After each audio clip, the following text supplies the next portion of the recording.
Now the latest ITV news, it's Wales at 6 with Jonathan Hill.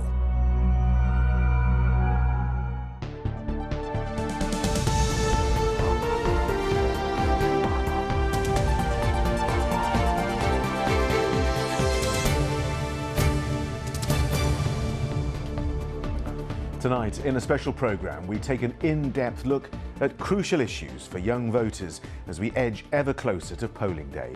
We're live across the country. I'm at a boxing club finding out how COVID has hit the jobs market hard and what young people here need to fight back. 180 miles away from the Senedd, I'm with young people from the Wicked Wales Cinema Club in Rhyl, and they can feel they have a long-distance relationship with Welsh politics. Plus, mental health is top of the agenda at this rugby club in the Valleys as players come together to share their experiences. And I'm Tia. I'm 16 years old and have been voting for the first time, and my questions have been put to the party leaders.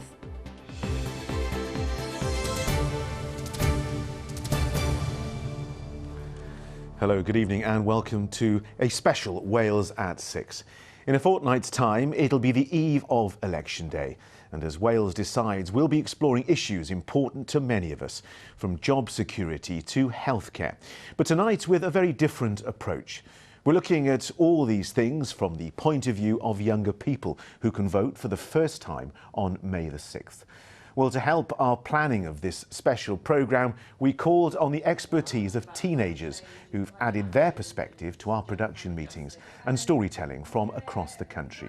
And here in the Wales at 6 studio, I'll be guiding you through the programme with the help of 16-year-old Tia Camilleri, who's been adding her voice to the political debate. Tia, a very warm welcome to you. Tell us what's on your agenda for tonight's programme.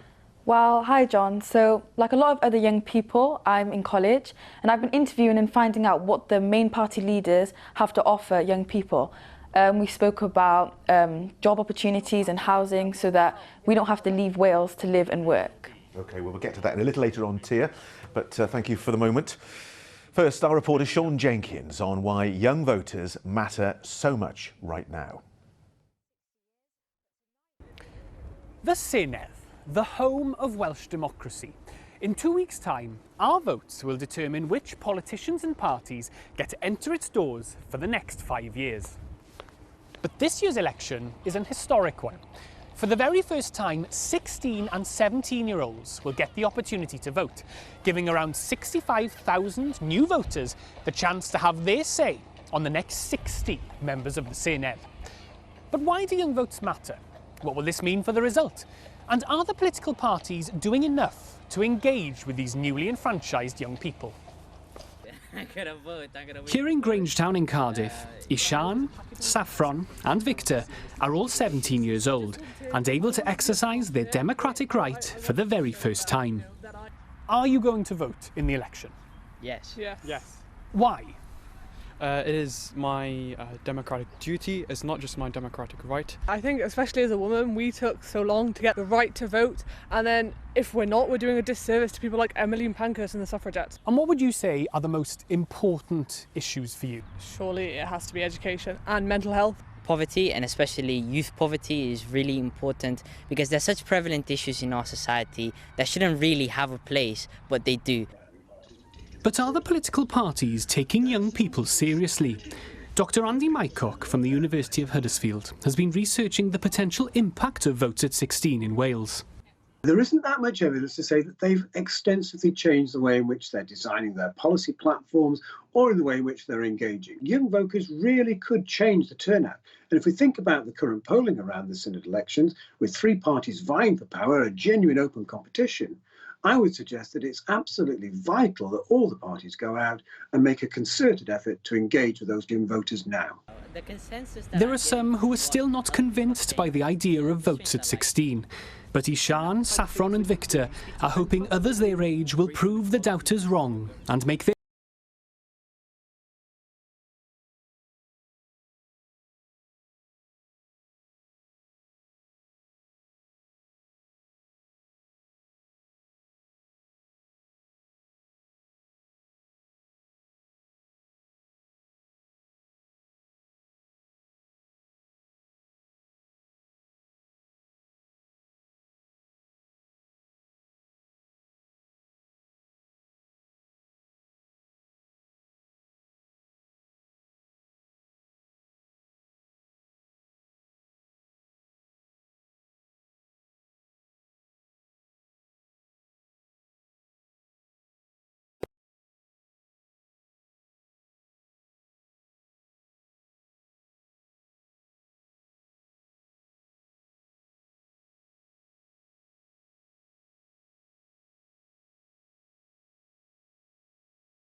That's right, John. I'm actually in a boxing club, and yes, the world of work is tough right now, but it's not just a metaphor.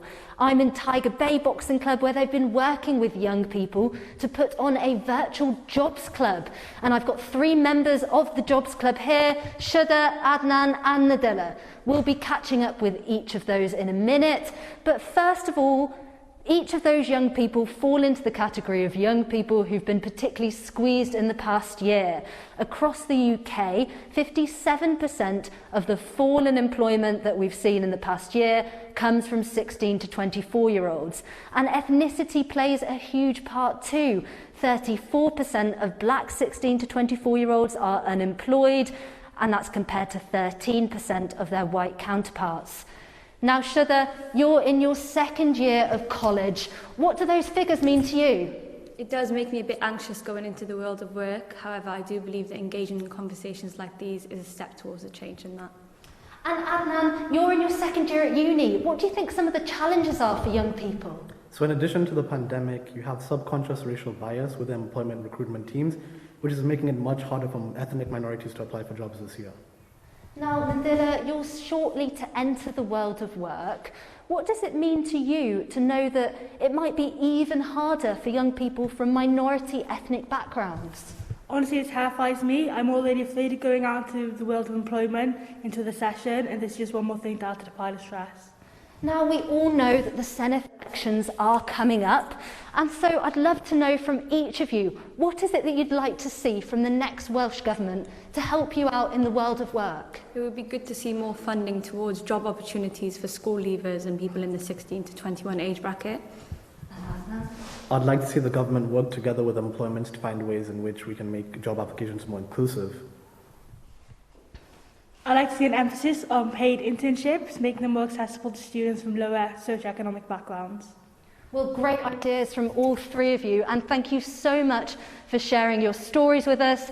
We wish you all the best with your hunt for employment. So John, Tia, there you have it. These 3 aren't pulling any punches, and they have high hopes that the next Welsh Government will give them a fighting chance to do the best that they can do when it comes to finding work. OK, Shannon Preety and Butte Town, thanks very much indeed. So little doubt that work is a top priority. And the main parties are committed to job creation in their manifestos. Welsh Conservatives say they're committed to creating 65,000 jobs. Plaid Cymru has pledged 60,000 new green jobs. And Welsh Labour promises to guarantee a job, education or training to all under 25s. Well, Tia, we've put your questions to the leaders of all the 3 big parties in Wales. I want to know, what was important to you? Lots of things. I think education, housing and Black history is really important to me. But overall, I just wanted to find out what they're going to do for young people and what they're bringing for us. Hello, I'm Tia. Can you please introduce yourself? Hi dear, I'm Andrew Davies. I'm leader of the Welsh Conservatives and I'm standing for election on May the 6th. So I'm Mark Drakeford. I'm the First Minister of Wales and the leader of the Welsh Labour Party. I'm Adam Price. I'm the leader of Plaid Cymru, the party of Wales. So I'm 16 and as you know, this is the first time I'm going to be able to vote in the Senedd elections. What does your party have that will help young people like me? Well, what's really important is that we get a clear roadmap out of lockdown so that we can secure futures bright enough for young people like your good selves with employment and good education prospects. We turbocharge the green revolution so that we become pioneers in green energy and green solutions. We make sure we invest in mental health services in schools and colleges, so we revolutionise the mental health provision for youngsters. So what about Labour? So a real emphasis on a guarantee for young people that in Wales there'll be no wasted generation, that there will be jobs, education and training. Then we have things on mental health, and then there'll be investment in things that young people will enjoy. In sports, in the arts, in making sure that young people in Wales will be able to work and study abroad in the future as they have been able to do in the past. At the heart of our manifesto is investing in the future, and that means investing in young people. So we're going to be offering a guaranteed job to all 16 to 24-year-olds. We're going to be guaranteeing free transport to young people between the age of 16 to 24 on buses. And we're going to be starting the process of making university education free again through a substantial reduction in tuition fees. I know the Conservatives promised to build 100,000 new houses if they win in the Senedd, and I wanted to ask how you would help them be affordable for young people who want to get on the property ladder. Well, we'd make sure at least 40,000 of those 100,000 homes are secured for low-income families or social housing in particular, because we know that we just haven't been building enough houses. So if you're not building enough houses, that's going to exclude many young people from the housing market. Something that a lot of young people care about is the teaching of Black history in schools. It was interesting to hear that Plaid Cymru said that this was not actually compulsory and as a law in the curriculum, but more as guidance. Can you explain that, please? One of the first things that we will do in government is to ensure that there is a legal requirement to ensure that Welsh history, including Black history, is taught as a mandatory part of the curriculum. So, you've been in power now for many years, and what have you done for young people in that time? Well, Welsh Labour's record on things for young people includes, of course, the reform of the curriculum in schools, a major achievement of the last Senedd term. And at the same time, of course, we've already invested in improving mental health services for young people over the last 5 years, and made sure that all young people are able to vote in this election. Thanks so much for your time. I'm sure you've given young people and me lots to think about. Some really good questions there. Now, of course, there are many more parties to choose from in this Senedd election, and you can find about all of them online at itv.com/Wales. We have rundowns of what the different parties stand for on our website, and we also have quick and easy guides to this election on our Instagram feed. It's all there for you. Now then, the coronavirus pandemic has shone a spotlight on all aspects of the Welsh NHS and social care, and in particular mental health. Tia, you told us this was really important, and that's what we're discussing next. So where are we heading? We're going to Nelson Bells Rugby Club to join Hannah Thomas, who's with the girls at training. Hi, Hannah. Hi Tia, yes, thank you very much. Thanks, John. I'm at a training session of the Nelson Bells girls rugby team. You can hear them, you can see them behind me here in the evening sunshine, practicing ready for when they can be match fit and back on that pitch.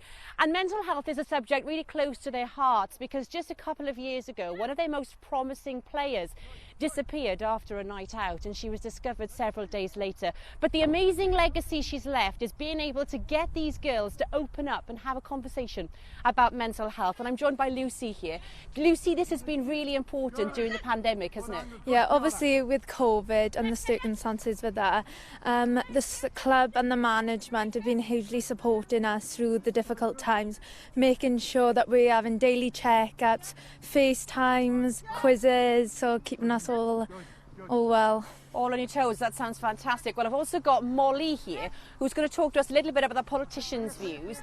Molly, Labour are promising that they will provide additional counselling in schools. You're in schools. Does this go far enough? Yeah, I believe that counselling in school is a great idea, as it gives opportunity for youngsters to speak up on how they feel and not to ever be ashamed. That's a really important point, I think, isn't it? Well, we've got Leanna as well. Leanna, the Conservatives are saying that they want to increase capacity in mental health services. Are they right to do that? Is it right or not? I think increasing capacity in services is the right thing to do. But as a young person, I feel like picking the right party is what we need to do. We can't just pick a party because that's what our parents pick.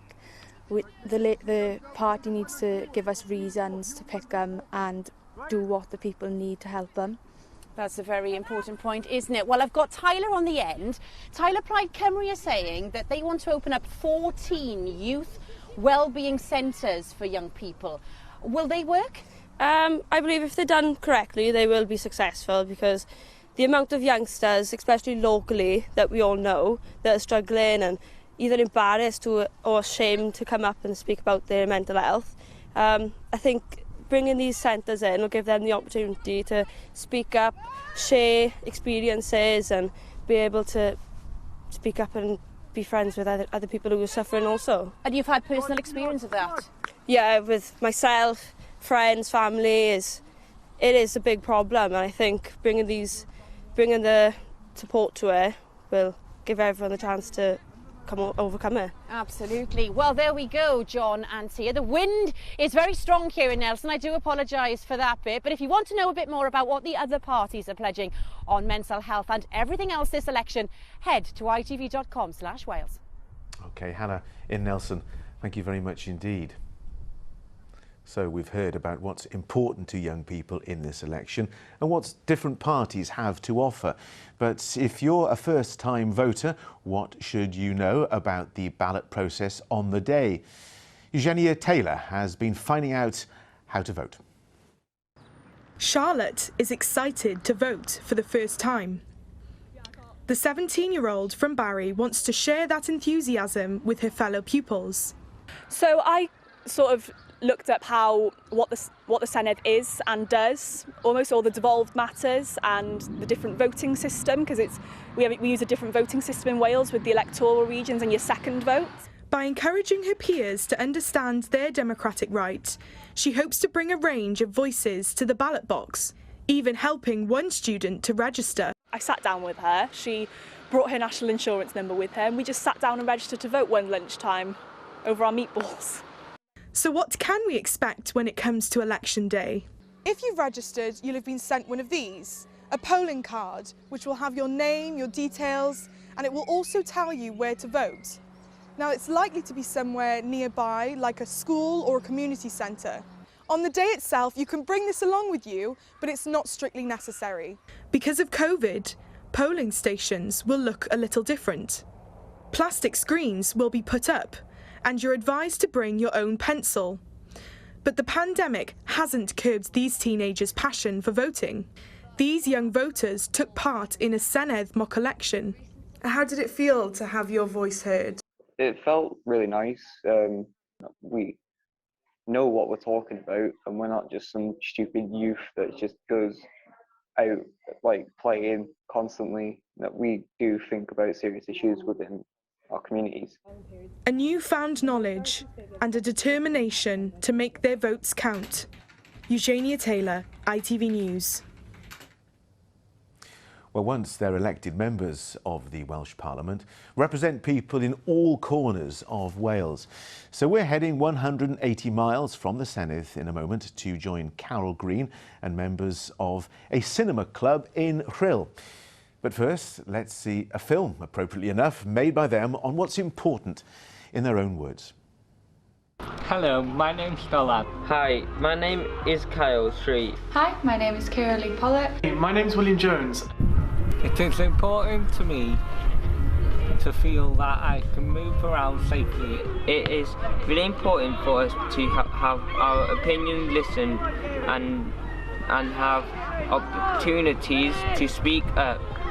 The issues that are important to me are equipment at school for drama and other subjects. In my school, there isn't enough funding to do certain GCSEs like psychology or like drama, which has held me back from what I want to be doing. My message for the politicians would be listen to us about our education, listen to us about our futures and about how we would want our schools to run. I'd say stop trying to impress everyone and make sure you ask people who are suffering. We need to get the conversation started about whether we need this thing getting done or that, because it's important.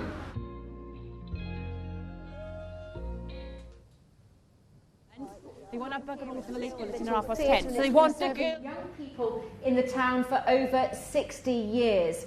But tonight, it's all about the future. And William and Dylan, you're both voting for the first time. William, how important is that to you? I think it's very important to vote because it'll be the first time that people our age will be allowed to vote. And obviously, we haven't been talking about it much because we don't think it's about our future, but it is. But that's... So, do you feel part of the conversation? Yes. Since we've been asked to come here, we have been part of the conversation when previously we haven't. So You feel like your voices are heard? Yes. Dan, what about you? Are you keen to vote? Yes, I think it's very important for people our age because we're not getting heard as much as we like.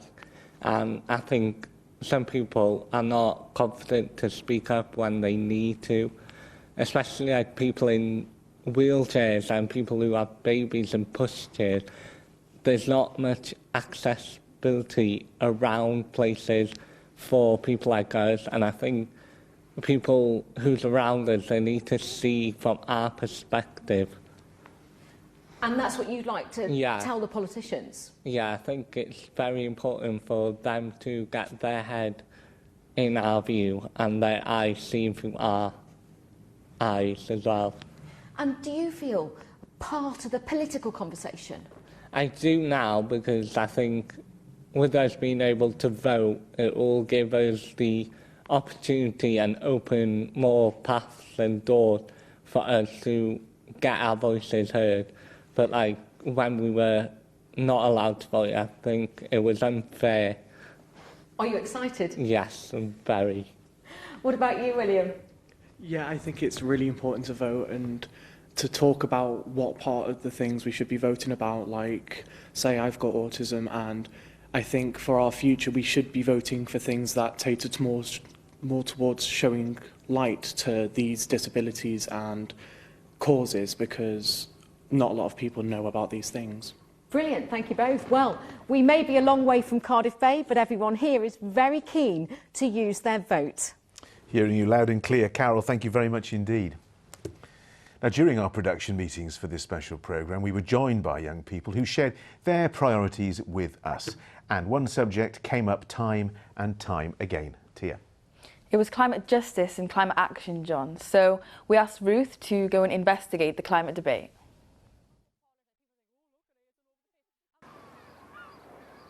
The sights and sounds of the capital city, bathed in spring sunshine.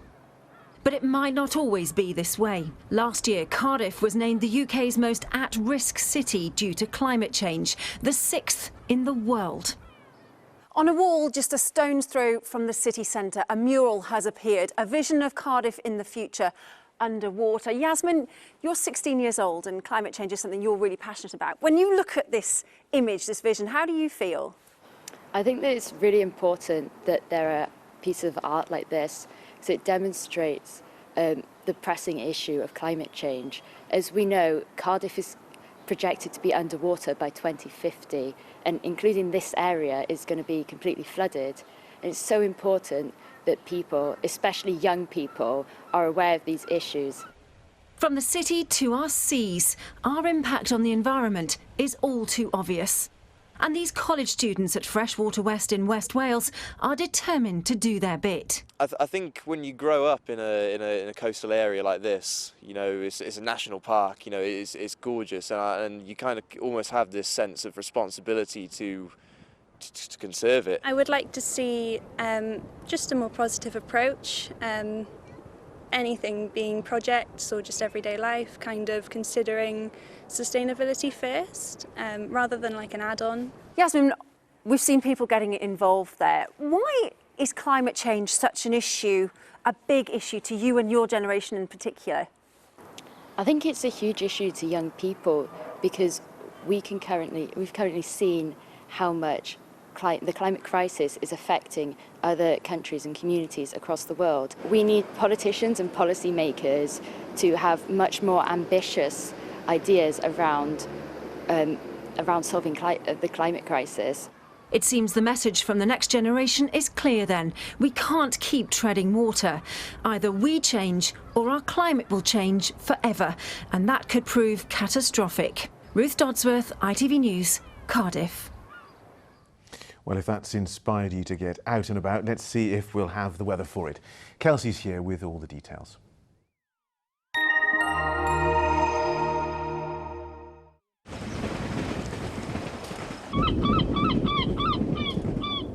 Great Western Railway sponsors the ITV Cymru Wales weather. Hello there, a very good evening to you. Well, many of us have seen some bright sunny spells today. The good news is that sunshine will continue over the next few days, so things stay generally dry out there, but we will see some rather chilly nights to come as well. And in fact, it is going to be a cold one as we head through overnight tonight, so a bit more in the way of some cloud around today, but overnight tonight, that cloud will soon start to fizzle out a bit, so we'll see plenty of clear skies start to develop overnight tonight. And when we do have clear skies, temperatures will take quite a bit of a tumble, and as you can see, some spots even getting down to -3 degrees Celsius, so it is going to be a bitterly cold night to come, and for some of us seeing a bit of a widespread frost as well. So as you wake up first thing tomorrow morning then, well, a chilly start to the day, but things will soon start to improve anyway. Many of us seen some beautiful bright blue skies out there, wall-to-wall sunshine for many of us actually. It's shaping up to be a pretty decent day, and the temperature's really responding to that too. We've got highs of 16 degrees Celsius, so just a few degrees above average for where we really should be for this time of the year. But do take care if you are heading out and about, because whilst it will feel pleasant in that sunshine, we do have some high UV levels tomorrow, so that means a relatively short burn time, so you could be caught out there. Bye-bye. Great Western Railway sponsors the ITV Cymru Wales weather. And that's it from a very special Wales at 6, looking at the issues affecting young people as 16 and 17-year-olds prepare to vote for the first time. You can catch up on all the rest of the day's news on our website. That's itv.com/Wales. And I'll be back with your late update after news at 10.